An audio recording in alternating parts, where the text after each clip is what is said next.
I have a burning question to ask. If our future workforce is sitting in classrooms right now, then why are we still teaching them like it's 1950?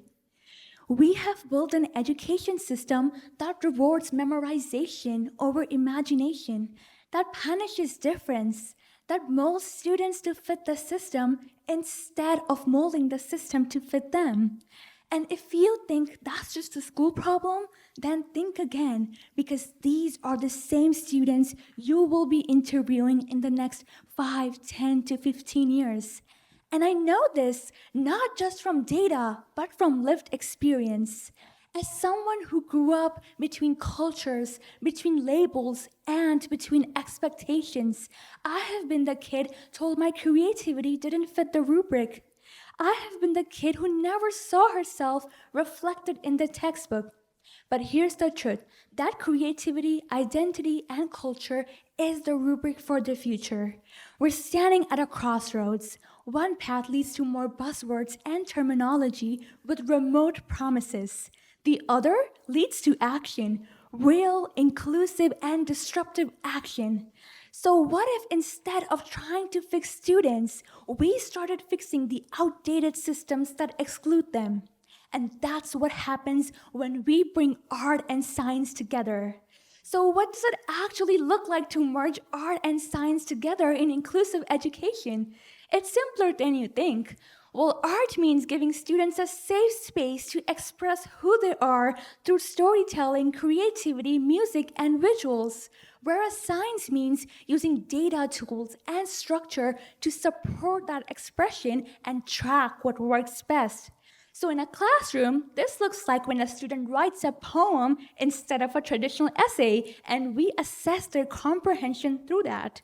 Or when students illustrate math concepts through infographics or use storytelling to explain scientific problems. Learning paths are adapted to different learning styles, visually, verbally, and hands-on, so that no one gets left behind. And you don't have to worry about if it's working. You can measure it with real tools like engagement scores, student satisfaction feedback, improved retention among marginalized learners, and fewer discipline cases. And HR leaders, this is where you come in.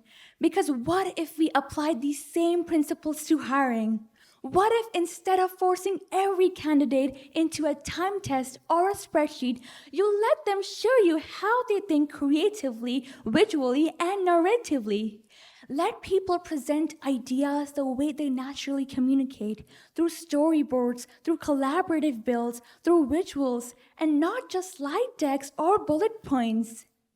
And you don't have to take my word for it. You can measure it with higher engagement, improved efficiency, fewer culture clash dropouts, better problem solving, and more collaboration across difference. If we want our next generation to thrive in our workplace, then our workplaces need to evolve to deserve them. Because the most brilliant minds of tomorrow, they're already sitting in our classrooms today. Because whether you are 8 or 48, people thrive when they feel seen, heard, and trusted to be themselves. And that's how we merge art and science together. We don't overcomplicate it. So the question isn't how do we prepare young people for work? It's how do we prepare work to deserve them? Because when we empower youth to fully show up, we don't just change classrooms, we change everything. And that's inclusion, not just in theory, but in practice. Thank you.